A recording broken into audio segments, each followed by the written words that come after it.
जय श्री कृष्णा। स्वागत है आपका आपके YouTube चैनल संस्कृत साहित्यम पर।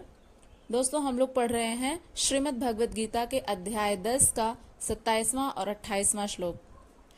कल तक हमने पढ़ा था भगवान श्री कृष्ण अपने विराट स्वरूप का वर्णन करते हुए अर्जुन से कह रहे थे, मैं सब वृक्षों में पीपल का वृक्ष, देवर्षियों में नारद मुनि, गंधर्वों में चित्ररथ और सिद्धों में कपिल मुनि हूँ, महर्षियों में भृगु हूँ, शब्दों में एक अक्षर ओंकार जो कि ब्रह्म का परिचायक है वह मैं हूँ, सब प्रकार के यज्ञों में जप यज्ञ और स्थिर रहने वालों में मैं हिमालय पर्वत हूँ। यहाँ तक हमने पढ़ा था। अब आगे बढ़ते हैं। गीता के 10वें अध्याय का 27वां श्लोक इस प्रकार से है, उच्चैः श्रवसमश्वानां विद्धि मामृतोद्भवम् ऐरावतं गजेन्द्राणां नराणां च नराधिपम्। उच्चैः श्रवसमश्वानां विद्धि मामृतोद्भवम् ऐरावतं गजेन्द्राणां नराणां च नराधिपम्। अर्थात भगवान श्री कृष्ण कहते हैं, उच्चैः श्रव समश्वानाम। उच्चैः श्रवा एक घोड़े का नाम है दोस्तों। तो यहाँ पर भगवान श्री कृष्ण कह रहे हैं कि मैं सर्वत्र व्याप्त हूँ। अब वे बता रहे हैं कि मैं कहाँ कहाँ पर हूँ। कल तक तो हमने यह पढ़ा था कि भगवान श्री कृष्ण ने कहा था कि मैं वृक्षों में पीपल का वृक्ष हूँ, देवर्षि नारद हूँ, समस्त मुनियों में मैं जो देवर्षि नारद हूँ। अब आगे वे कहते हैं कि जो घोड़े हैं उन घोड़ों में मैं उच्चैः श्रवा नाम का घोड़ा हूँ। घोड़ों में अमृत के समान यानी अमृत के साथ जो उत्पन्न होने वाला जो उच्चैः श्रवा नामक घोड़ा है। दोस्तों, यहाँ पर जब समुद्र मंथन हुआ था तो जो 14 रत्न निकले थे उसमें से वह उच्चैः श्रवा नाम का घोड़ा भी निकला था समुद्र मंथन के दौरान। तो भगवान श्री कृष्ण कहते हैं कि घोड़ों में मैं अमृत के साथ जो उत्पन्न हुआ था ऐसा उच्चैः श्रवा नाम का घोड़ा, श्रेष्ठ हाथियों में ऐरावत नामक हाथी और मनुष्यों में राजा ऐसा मुझको जानो।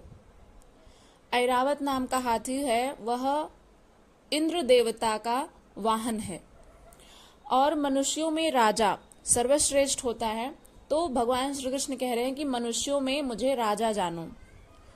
दोस्तों, यहाँ पर भगवान श्री कृष्ण अपने विस्तृत स्वरूप का वर्णन बता रहे हैं अर्जुन से। कहते हैं कि घोड़ों में मैं अमृत के साथ उत्पन्न होने वाला उच्चैः श्रवा नामक घोड़ा हूँ जो अमृत से उत्पन्न हुआ था। दुनिया में हर वस्तु नाशवान है, कुछ भी ऐसा नहीं है जो यहाँ पर नित्य है, सब कुछ नष्ट प्राय है। आत्मा ही अजर अमर और अमृत स्वरूप है। इस अमृत स्वरूप से जिसका संचार है वह घोड़ा मैं हूँ। घोड़ा गति का प्रतीक होता है। आत्म तत्व को ग्रहण करने में मन जब उधर गति पकड़ता है वह घोड़ा है, यानी मन को लगाम देना। ऐसा आप लोगों ने सुना होगा कई बार। तो क्योंकि वो जो मन है वो अत्यंत चंचल होता है, इसलिए यहाँ पर भगवान श्री कृष्ण कह रहे हैं कि आत्म तत्व को ग्रहण करने में जब मन उधर गति पकड़ता है, आत्मबोध की तरफ जब मन बढ़ता है, प्रगति करता है, ऐसा वह घोड़ा है। भगवान श्री कृष्ण कहते हैं कि वह गति मैं हूँ। हाथियों में ऐरावत नामक हाथी मैं हूँ। मनुष्यों में मुझे राजा जानो। और वस्तुतः महापुरुष ही राजा है जिसके पास किसी भी वस्तु का कोई भी अभाव नहीं होता है। अब अगले श्लोक की तरफ बढ़ते हैं। गीता के 10वें अध्याय का 28वां श्लोक है, आयुधानामहं वज्रम धेनूनामस्मि कामधुक् प्रजननश्चास्मि कंदर्पः सर्पाणामस्मि वासुकिः। दोस्तों, यहाँ पर भगवान श्री कृष्ण कह रहे हैं, आयुधा नाम अहम वज्रम। अहम अर्थात भगवान श्री कृष्ण। यहाँ पर वे स्वयं को कह रहे हैं कि मैं आयुध आयुध का अर्थ होता है शस्त्र। जो शस्त्र होते हैं, शस्त्र और शास्त्र, इनमें अंतर होता है। जैसे शस्त्र होते हैं तलवार आदि जिनसे युद्ध किया जाता है, और शास्त्र होते हैं जो ग्रंथ होते हैं। तो यहाँ पर शस्त्रों में मैं वज्र हूँ। वज्र जो कि इंद्र का शस्त्र है, तो उसको भगवान श्री कृष्ण कह रहे हैं कि मैं शस्त्रों में वज्र हूँ। और गौवों में मैं कामधेनु हूँ। जो गायें हैं उनमें कामधेनु हूँ। कामधेनु गाय जो होती है वो अत्यधिक दूध को प्रदान करने वाली होती है और उससे समस्त कामनाएं भी पूरी होती हैं, ऐसा माना जाता है। तो कामधेनु उसका नाम है। सभी गौवों में मैं कामधेनु हूँ, शस्त्रों में वज्र हूँ, शास्त्रोक्त रीति से संतान की उत्पत्ति का हेतु कामदेव हूँ। दोस्तों, इस सृष्टि में जो कुछ भी उत्पन्न होता है वो कामदेवता की कृपा के कारण होता है। कामदेव जो हैं उनसे ही, उनके कारण ही मनुष्यों में जो रति है वो जगता है। यानी जो आकर्षण है एक तरह का, उसके ही कारण जो कुछ भी सृष्टि में उत्पन्न होता है वो कामदेव के कारण ही होता है। आप लोगों ने एक जो कथा है उसको सुना होगा कि कामदेव भगवान शंकर के नेत्रों की अग्नि से जल गए थे। जब भगवान शंकर तपस्या कर रहे थे तो कामदेव जी वहां पर जाते हैं मोहिनी स्वरूप धारण करके भगवान शंकर को मोहित करने के लिए और उनकी तपस्या को भंग करने के लिए। तो उस समय मोहिनी अवतार में जब कामदेव थे तो भगवान शंकर ने उन्हें पहचान लिया और अपनी तीसरी नेत्र की अग्नि से उन्हें जलाकर भस्म कर दिया। और कामदेव की पत्नी है रति, तो उन्होंने जब प्रार्थना की तब जाकर के भगवान शंकर ने यह आशीर्वाद दिया कि समस्त सृष्टि में जो कुछ भी उत्पन्न होगा वो कामदेव की वजह से ही होगा। कामदेव सभी के मन में विराजमान होंगे।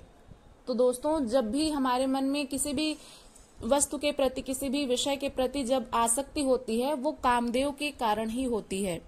तो कामदेव के कारण ही इस सृष्टि में जो कुछ भी उत्पन्न हो रहा है यह उन्हीं की कृपा होती है। तो यहाँ पर भगवान श्री कृष्ण स्वयं को कामदेव क्यों कहते हैं? क्योंकि शास्त्रोक्त, शास्त्रों में जो कहा गया है उस रीति से संतान की उत्पत्ति का कारण कामदेव हूं, ऐसा शास्त्रों में ही कहा गया है। तो दोस्तों, यहाँ पर अब आगे क्या कहते हैं भगवान श्री कृष्ण कि सर्पाणामस्मि वासुकी, सर्पों में मैं सर्पराज वासुकी हूँ। वासुकी नाग जो है वो सर्पों का राजा है। दोस्तों, इस श्लोक में हमने यह जाना भगवान श्री कृष्ण कह रहे हैं कि शस्त्रों में मैं वज्र हूँ, गायों में कामधेनु हूँ। यहाँ पर कामधेनु कोई ऐसी गाय नहीं है जो दूध के स्थान पर मनचाहा व्यंजन परोसती हो। ऋषियों में वशिष्ठ के पास कामधेनु थी। वस्तुतः गो इंद्रियों को कहते हैं, इंद्रिय का पर्यायवाची गो भी होता है। तो इंद्रियों का संयत होना इष्ट को वश में रखने में पाया जाता है। जो इष्ट को वश में रखने वाले होते हैं उनमें इंद्रियों का संयत होना पाया जाता है।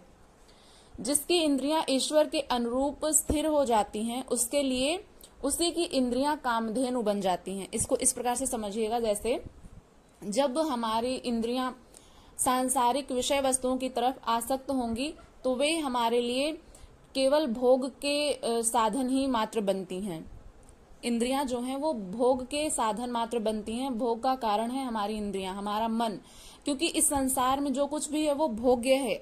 जो कुछ भी है जिधर भी देखो उधर आसक्ति हो जाती है, क्योंकि मन अत्यंत चंचल है। तो इस श्लोक में हम क्या सीख सकते हैं कि भगवान श्री कृष्ण कह रहे हैं कि यहाँ पर जो इंद्रियों का संयत होना इष्ट को वश में रखने वाले में पाया जाता है। जिसकी इंद्रियां ईश्वर के अनुरूप स्थिर हो जाती हैं, यानी कि जो अपने मन और इंद्रियों को स्वयं के वश में रख लेता है उसके लिए उसी की इंद्रियां कामधेनु बन जाती हैं। फिर तो जो इच्छा करिहु मन माही, हरि प्रसाद कछु दुर्लभ नाही। यह रामचरितमानस में कहा गया है कि जो इच्छा आपके मन में होगी वह हरि प्रसाद के कारण, हरि की कृपा के कारण कुछ भी आपके लिए दुर्लभ नहीं होगा। उसके लिए कुछ भी दुर्लभ नहीं रहता है जिसके मन और इंद्रियां उनके वश में रहती हैं और जिन्हें परमात्मा पर पूर्ण विश्वास होता है, तो उनके लिए कुछ भी हरि की इच्छा से, हरि की कृपा से कुछ भी दुर्लभ नहीं रहता। प्रजनन करने वालों में जो नई स्थितियों को प्रकट करने वाला है वह कामदेव मैं हूँ। और कामदेव के कारण एक स्थिति से दूसरी स्थिति इस प्रकार की वृत्तियों का जो परिवर्तन होता है वह परिवर्तित स्वरूप मैं हूँ। यानी भगवान श्री कृष्ण कह रहे हैं कि वह जो परिवर्तित स्वरूप है वृत्तियों का वह मैं हूँ। और सर्पों में मैं वासुकी हूँ। दोस्तों, इस श्लोक में यदि आपको कहीं भी कोई संशय हो तो आप लोग निसंदेह पूछ सकते हैं। किसी भी शब्द का कोई अर्थ ना आया हो या फिर आपको व्याख्या समझ में ना आई हो तो आप लोग निसंदेह कमेंट करके पूछ सकते हैं। और इस वीडियो के बारे में अपना फीडबैक जरूर दीजिएगा। वीडियो पसंद आई हो तो इसे एक लाइक अवश्य करिएगा। चैनल पर यदि पहली बार विजिट कर रहे हैं तो सब्सक्राइब करके बेल आइकन को प्रेस कर लीजिएगा ताकि आने वाली हर वीडियो की नोटिफिकेशन सबसे पहले आप तक पहुंचे और आप उसका लाभ ले सकें। इसी तरह से ज्ञानार्जन करते रहिए, स्वस्थ रहिए, प्रसन्न रहिए और भगवान नाम का स्मरण सदैव करते रहिए। चलिए मिलते हैं किसी अगली वीडियो के साथ। तब तक के लिए अपना ध्यान रखिएगा। हरे कृष्ण।